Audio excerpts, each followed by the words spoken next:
Right here at 11 o'clock, rescued from icy McNeely Lake by a teenage boy. Tonight, that brave young man is talking to the WHAS11 night team. Hello, everybody, and thank you for joining us tonight. I'm Doug Proffitt. The DeSales High School senior is taking us through the very moments when he saw two girls fall right into the freezing water. WHAS11 night team's Alex Dederer, photojournalist Levi Hammer, and Alyssa Newton met the 18-year-old back where it all happened. Our Sky 11 drone over frozen McNeely Lake in southern Jefferson County. Nearly a death trap a few days ago. In just one moment, a seemingly normal night just like this here at this dock suddenly took a scary turn. We were going to watch the sun go down, and we were about to sit down about right there, and my girlfriend was like, oh no, there's people over there. 18-year-old Brandon Malone and his girlfriend were out on a Thursday night date to McNeely Lake Park when they suddenly heard cries for help. I mean, I just booked it over there. Two teenage girls who were out on the icy lake had broken through into the frigid water and were stuck. Just something in them clicked, like, you gotta help them. You know, I just can't sit around and watch somebody, you know, drown or get hypothermia. Brandon walked me through the path he ran from the dock. Well, I ran up on the sidewalk, so about right here, to where he jumped into the lake where the two girls had fallen into the water. Right there, in fact. So the first girl, she was like right there. So I just helped her up, gave her my jacket, and the other one was a little bit out there. She wasn't too far. Brandon says he sunk into the water and tried to break up the ice around the girl who was in the water until he was able to pull her up. They were very pale, like their skin was purple. They were very cold. So they didn't say much, and I wasn't worried about them saying anything. A glove lost in the rescue is now frozen in the lake. When I asked why he jumped in, I knew it was right, so I did it. Being back here looking at it, what's going through your head? I'd say the rush. You know, every time I will come back here and remember. While the ice on McNeely Lake will melt, the memories of that January night will stay frozen in the minds of the three people who came out on the other side. With photojournalist Levi Hammer, Alex Dederer, the WHAS 11 night team on your side. And way to go there, Brandon. What a brave young man there. So, Ben, you and I were talking, watching that story. That water temperature probably had to be, what, you think in the 30s? Yeah, probably in the 30s. And just a reminder, do not test out that ice. Just leave it alone and stay safe. Severe cold here, Doug, tonight. We do have a cold weather advisory for tonight all the way through Wednesday morning as this Arctic air is locked in place. Our current temperatures are in the single digits and lower teens. That's not the wind chill. The wind chill worse. 1 below is what it feels like in Shelbyville, 2 below in Jasper, Indiana. So we have the cold weather advisories all throughout the region that will continue for the next couple of days. The wind chills here around 0 or so through the overnight and tomorrow afternoon. No warmer, sub-zero wind chills in many locations tomorrow afternoon and around 5 to 10 below as we head into Wednesday morning. I'll show you when we'll break out finally from this deep freeze coming up. Okay, right now here on the WHAS 11 night team, we're bringing you our team coverage. The first day and night in a new chapter of American history is now coming to a close. Donald Trump, now the 47th president, already starting his much promised shakeup of the many policies and ideals. Now we have local reaction to one big change, but first, ABC News with an update on this long day. Tonight, President Donald Trump marked a return unlike any other. Many people thought it was impossible for me to stage such a historic political comeback. But as you see today, here I am. The American people have spoken. Cold weather moved Trump's inauguration events indoors with a swearing-in ceremony that included family, top advisors, and government officials from both sides of the political aisle. The historic and peaceful transfer of power completed.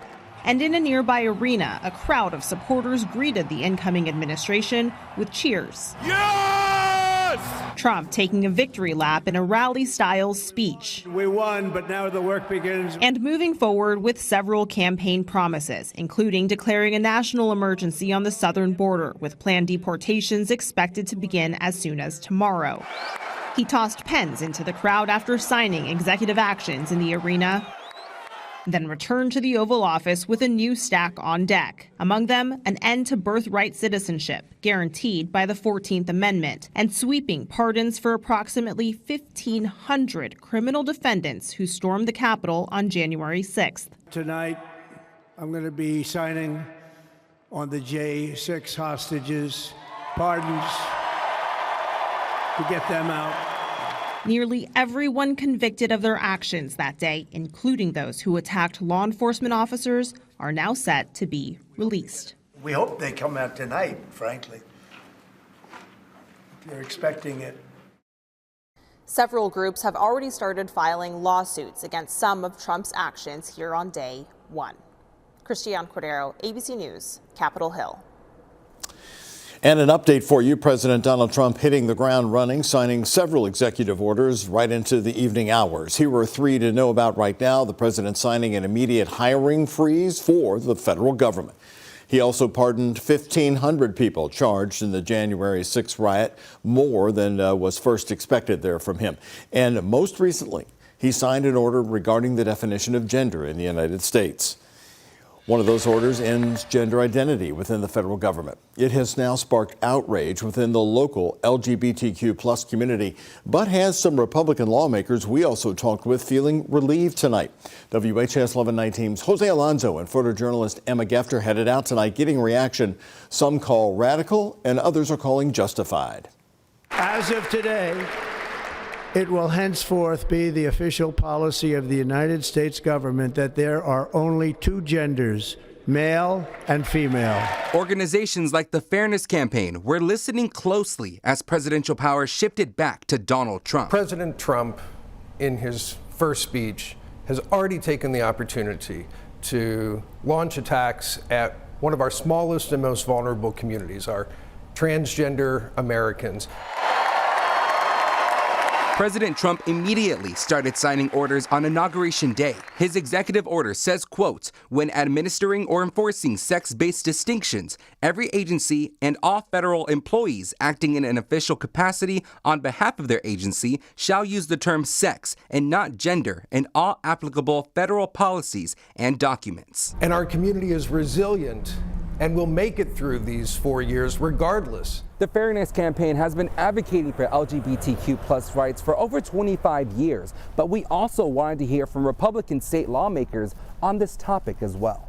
Well, I have a 10-year-old constituent who was watching the speech and turned to her mommy and said, Mommy, what are they talking about? There's only boys and girls. John Hodgson represents far eastern Jefferson County as a Republican in the House in Frankfort. The executive order also focuses on defending women from gender ideology. We've got to protect women's sports. We've got to protect women's privacy. We've got to protect them physically. My trans siblings know this. Our existence is revolutionary. The call to action is already spreading across Louisville. The Party of Socialism and Liberation rallied against the president's speech. We're going to talk about Trump's agenda and what we can expect. And also kind of how to fight back against that. It's not targeting, it's not an attack, it's returning to the understanding that humankind has had. As the order is implemented, there is a sense of hope from both sides. In Louisville, Jose Alonso, WHAS 1119 on your side. Now we take you to the Kentuckians in Washington at the inauguration. Because of the change from moving outside to indoors today due to the polar air in D.C., many had to find a way to get creative. Crowds gathered to watch parties this morning, including a crowd of thousands at the Capital One Arena. WHAS 11's Alexander Goldberg has been checking in with local Republicans who made the trip. We're getting a view through their eyes. What's awesome is that people from all over the country are sitting around us. Kentucky's Republicans are in Washington for President Donald Trump's second inauguration at the Capital One Arena. You can see how full it is, the arena is. And at watch parties in congressional offices. Out the window, you can see everyone is enjoying. Arctic Air forced the swearing-in ceremony indoors, now at the Capitol Rotunda, where only the most high-profile attendees could witness it up close, like Mitch McConnell. John McCarthy of Louisville, the Republican National Committeeman representing Kentucky, was one of 20,000 watching the big screen at the Capital One Arena. It's been a very patriotic event, and people waving flags, waving their Trump signs, waving their, demonstrating their support for the president. In-state Senator Shelley Funky Frohmeyer of District 24, watching from U.S. Congressman Thomas Massey's office. So many members in Thomas's office. She said there's a sense of certainty, a different feeling from 8 years ago. There's such a conviction that people are proud to show their degree of conservatism, very proud of it. And that's throughout the streets. You see that throughout the community. Meantime, more of our team coverage here for you tonight. Retired U.S. 3rd District Congressman, Democrat John Yarmuth of Louisville, watched the inauguration live from his living room with WHAS 11 News. Our team coverage now with the Democrats as Yarmuth shared candid thoughts on President Donald Trump's speech with our Isaiah Kim Martinez. Martin Luther King Day, bring it out. Through the doors of King Solomon Baptist Church in Louisville. I'm going to give him the benefit of the doubt. Margaret Mahomes is observing both MLK Day and Inauguration Day. Because it's history, and I'd like to know what's going on. He will realize that whatever you sow, you're going to reap. And a lot of times it don't come back on you, but it can come back on your offspring. The golden age of America begins right now. That's the kind of, sounds like a campaign speech. And from his living room with a bourbon in his hand, does he have a Bible? Retired Kentucky Democratic Congressman John Yarmuth and I watched Donald Trump take the oath of office live and deliver his second inaugural address. The vicious, violent, and unfair weaponization of the Justice Department and our government will end. So much for the conciliatory tone. That lasted one sentence. Does this sound similar to 2017 to you, or what are some differences that you might just kind of generally pick up? It's already so dark. Again, the negativity is just astounding.